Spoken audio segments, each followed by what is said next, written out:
participar también. Vamos a participar, vamos a presentar una denuncia y un pedido de que sea procesado. Vamos a aportar con todas las pruebas, aunque han sido públicas, pero creemos que el delito en este caso y el delito que los jueces tienen que resolver y tienen que tratar es suspensión de un servicio público. La noche de ayer, a la madrugada de hoy, por el mismo delito fue detenido también el presidente de la Cámara de Transporte de la SUAY en la ciudad de Cuenca. Creo que es importante, nosotros lo dijimos el día de ayer, el gobierno privilegia el diálogo, esa es siempre la primera herramienta, pero quienes cometan delitos, quienes suspendan los servicios públicos, quienes impidan que el país trabaje, también van a ser confrontados con la ley que prohíbe la paralización de servicios públicos y que prohíbe, por supuesto, actos violentos y vandálicos. Muy buenos días.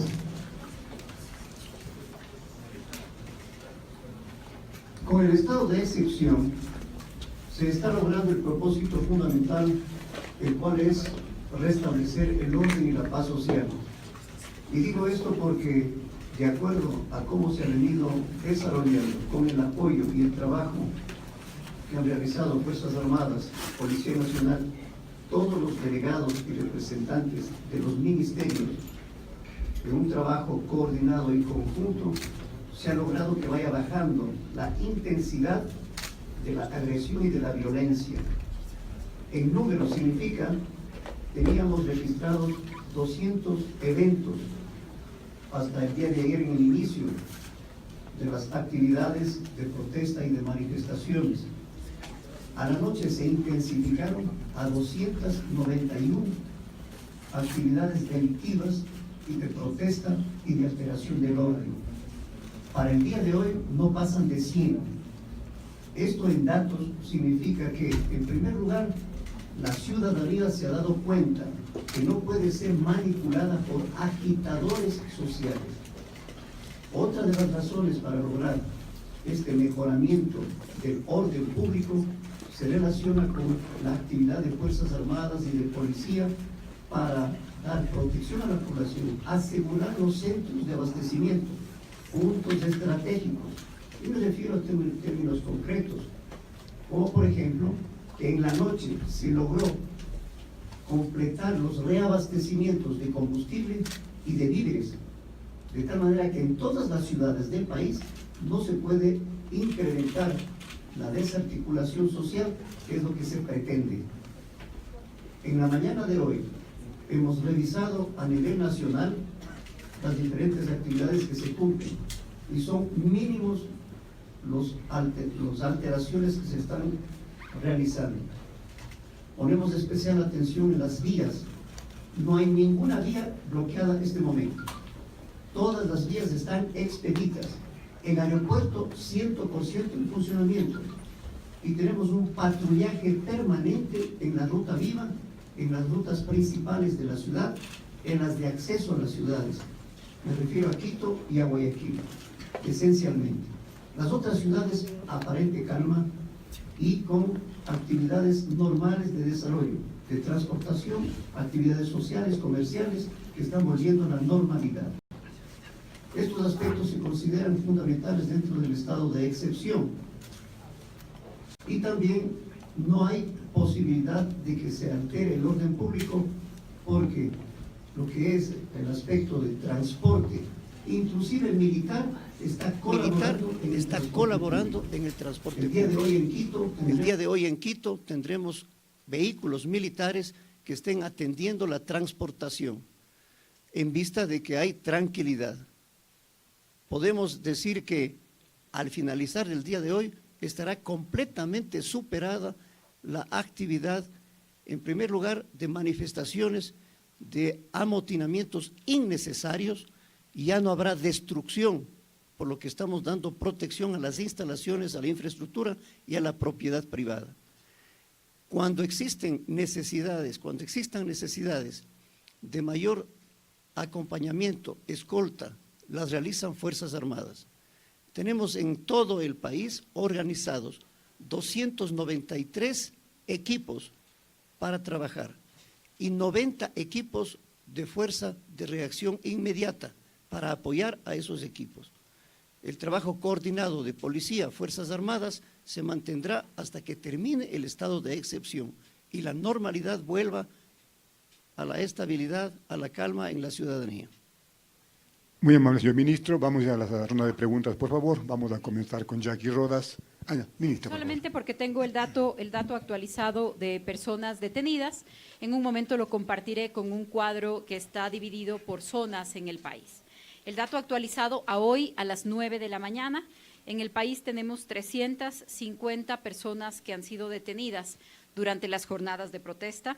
La mayor parte, el mayor número de estas personas efectivamente se encuentra en Guayaquil, en la zona 8, en donde tuvimos 159 personas detenidas.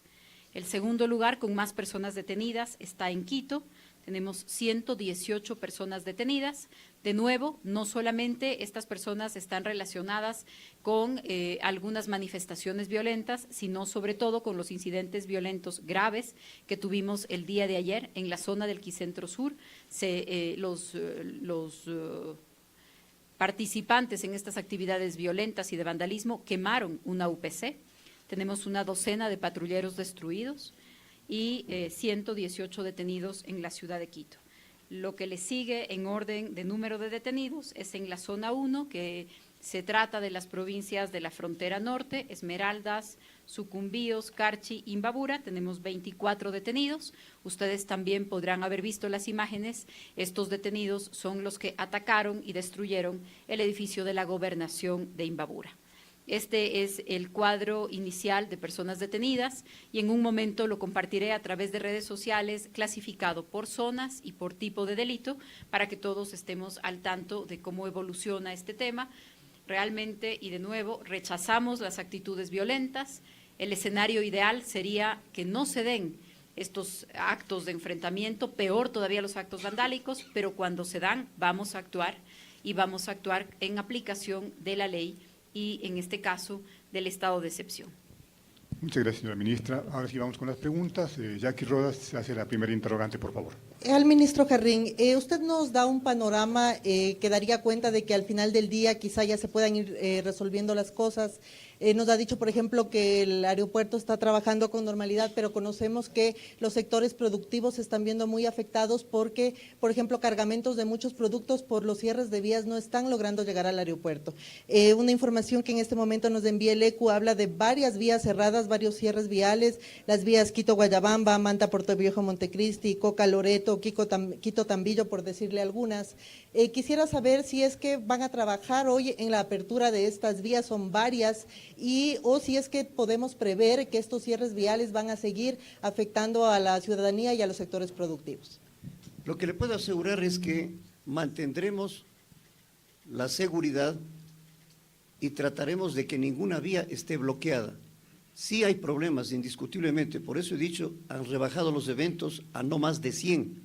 Hay eventos que se están produciendo de este tipo, pero para los sectores de la producción, especialmente de exportación, me refiero a flores, van a tener escoltas para que acompañen hasta el aeropuerto. Lo importante es considerar que el aeropuerto en ningún momento estuvo cerrado, ningún momento se afectó. Sí, la vía de acceso. Me refiero a la Ruta Viva y a la Collas. Se despejó inmediatamente la vía Collas y se mantuvo hasta la noche algunos movimientos y sobre todo bloqueos que fueron ya terminantemente eliminados. Entonces está expedito todo lo que son las vías de acceso. Las vías de llegada a la ciudad, algunas tienen problemas, pero estamos ya eliminando esos puntos que obstaculizan el tránsito total de vehículos. Pero son puntos menores y están actuando nuestros equipos organizados. Muy bien. Vamos a ir con Freddy Paredes de Teleamazonas, por favor, si tan amable. Gracias, señora ministra. Señor ministro, buenos días. Y yo quisiera consultarle cómo avanzan los diálogos con el sector de la transportación. Hemos oído intervenciones de algunos dirigentes que solicitan un incremento tarifario de alrededor del 30%. Quisiéramos saber cuál es el punto de vista del gobierno frente a esta pretensión. Sí, existe un ministerio que es el encargado de regular algunos parámetros respecto de las tarifas en el sector del transporte. Es el Ministerio de Transporte y Obras Públicas y la Agencia Nacional de Tránsito, que en algunos casos tiene una función reguladora, en otros da parámetros técnicos, porque recordemos también que hay muchas tarifas que dependen de decisiones municipales. Ya en el país hay precios diferenciados, incluso en comparación Quito-Los Valles, ya hay precios diferentes del transporte urbano. Entonces, lo que tiene que ver con la regulación desde el gobierno central está en el Ministerio de Transporte y Obras Públicas y en la Agencia Nacional de Tránsito. Tan pronto se tomó la medida, para nosotros era claro y estaba previsto que esta medida iba a tener un impacto en el costo del transporte, en todas las modalidades de transporte. Y los ministros del ramo así lo conversaron con los representantes de los distintos gremios. ¿Cuál es el monto? ¿Cuáles son esos parámetros? Tiene que ser el resultado de un análisis técnico sobre la estructura de costos. No podemos permitir tampoco que estos actos de presión resulten en un análisis que vaya por encima de lo que se justifique técnicamente. Pero estos temas, que son técnicos y especializados, los va a tratar el ministro de Transporte y Obras Públicas, que tengo entendido, va a dar una rueda de prensa para referirse de manera específica a esto en esta misma mañana. Había ya una reunión convocada del directorio de la Agencia Nacional de Tránsito, que se debe convocar con cierta anticipación según la ley, y esa reunión está convocada para el día de hoy, así que seguramente la Agencia Nacional de Tránsito también podrá revisar algunos parámetros técnicos. Se espera que los municipios vayan también tomando sus propias decisiones y asuman esta facultad y esta competencia que en muchos casos en el país tienen desde hace tiempo. Perfecto. Damos paso ahora a David Romero del Comercio, por favor, tan amable.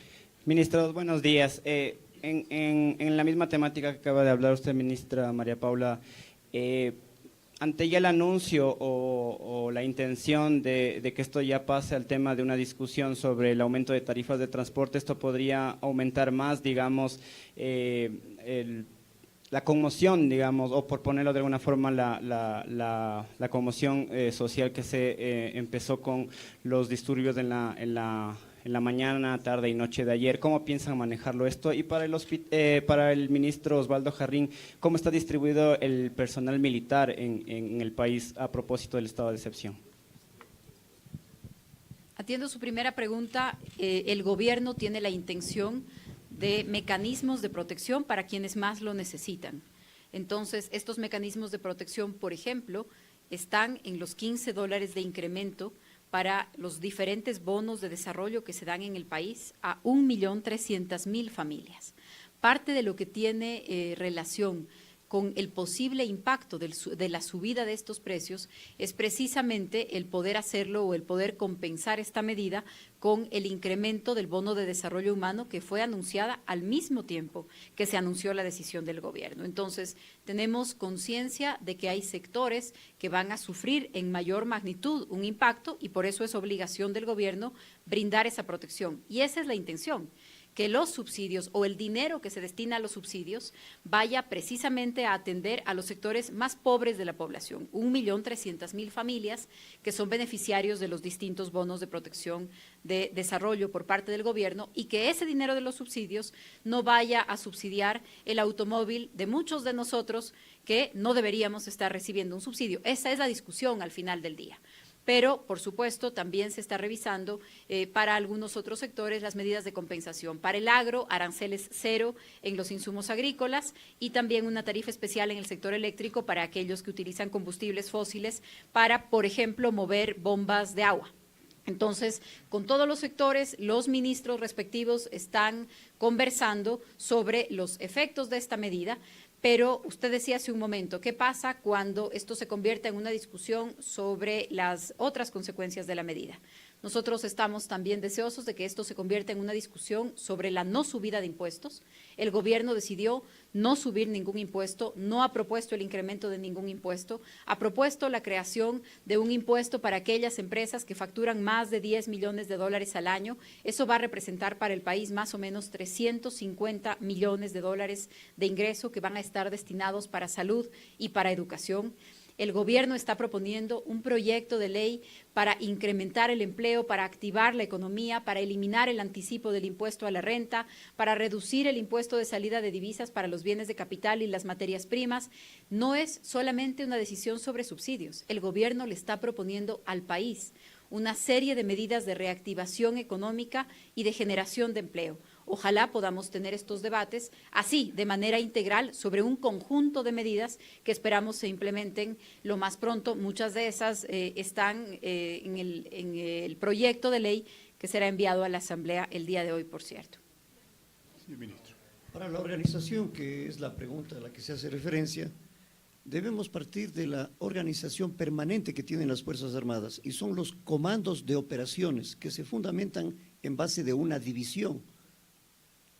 Hablamos de regiones del norte, del centro, de la Amazonía y de la costa.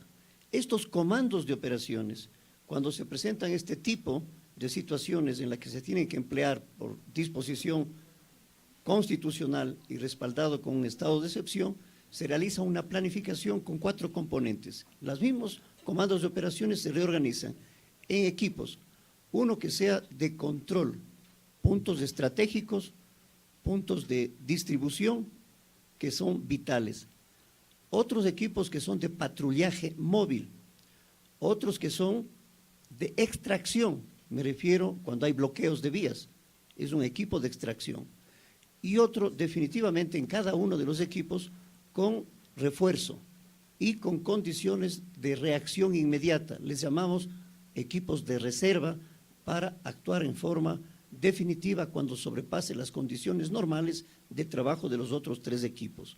Esta es la organización que se tiene, que se mantiene y que nos ha permitido restablecer el orden que progresivamente se va ganando. En total estamos hablando de 24,000 efectivos de todos los comandos de operaciones y de 5,000 efectivos para las fuerzas de reserva o los grupos de reserva.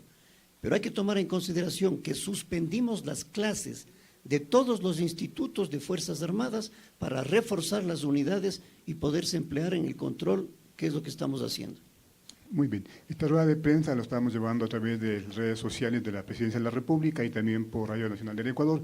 Y hoy va a haber una pregunta también en vivo en la televisión pública con Javier Ceballos. Ministra, muy buenos días, señor ministro, buenos días. La consulta para usted, señora ministra, ¿en qué circunstancias fueron apresados o detenidos estos 2 dirigentes que usted citó? ¿Y qué pasa con los otros dirigentes que claramente han incitado esta medida de hecho? Y señor ministro, si bien usted ya ha detallado el operativo de seguridad que se ha desplegado en esas horas, ¿cuál es la previsión para este fin de semana, por favor? Muchas gracias.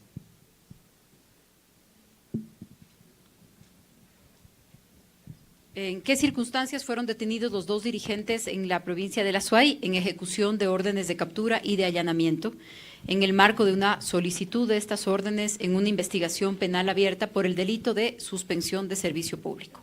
Es decir, no fueron detenidos en medio de la protesta o en la calle, sino con una orden de captura, una boleta de captura y una orden de allanamiento que se ejecutó a la madrugada para su detención. Esas son las circunstancias en las que estos 2 detenidos, en las que estos 2 dirigentes fueron detenidos. El señor Jorge Calderón fue detenido esta mañana, también sin allanamiento, sino con una orden de captura.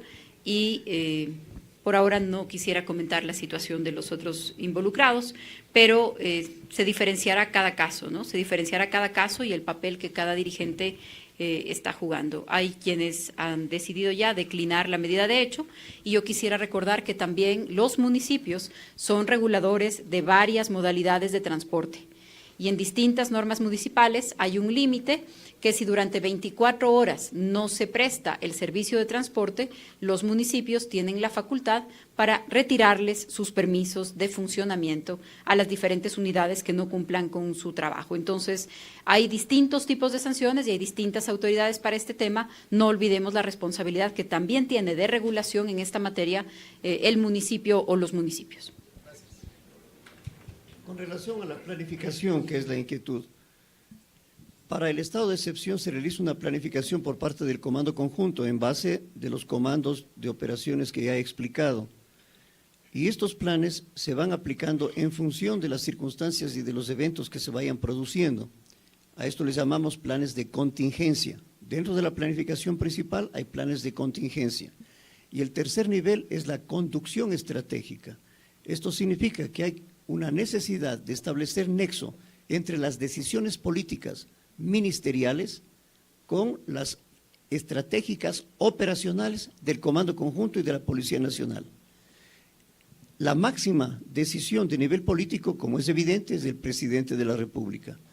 Pero cuando ya establece un estado de excepción, los ministros, en este caso corresponde al sector de seguridad, policía y Fuerzas Armadas, hacen la planificación tanto del estado de excepción, de los planes de contingencia, y la conducción la vamos realizando desde un centro permanente de manejo de crisis.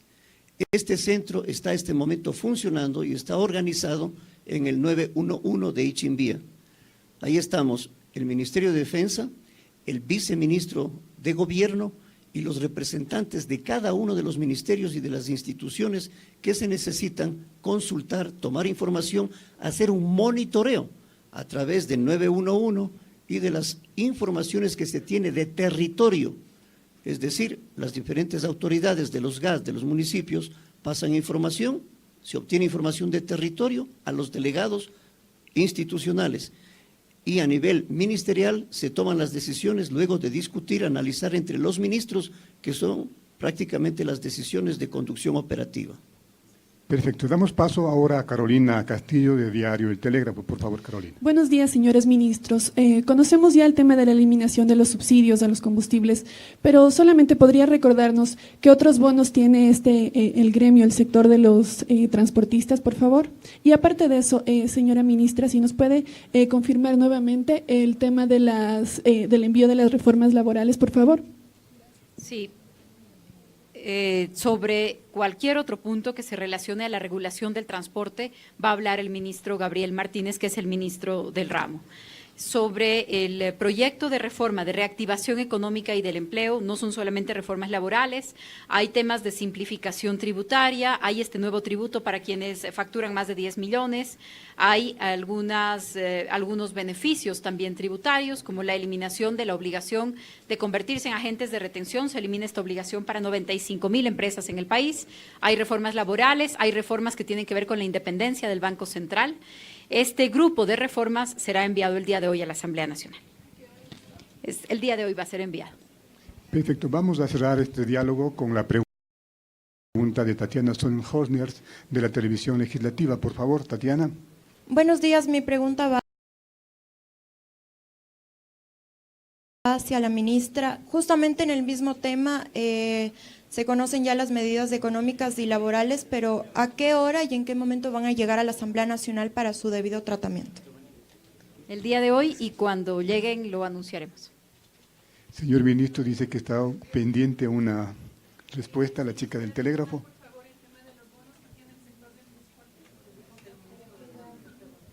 Perdón, bonos. Por favor. Eso lo vamos a hablar en la siguiente rueda de prensa. No corresponde a defensa y no manejo esos temas. Bueno, muchísimas gracias, compañeros. Nos quedamos ahí un momentito hasta que salgan los ministros, si son tan amables. Agradecemos su comparecencia, por favor.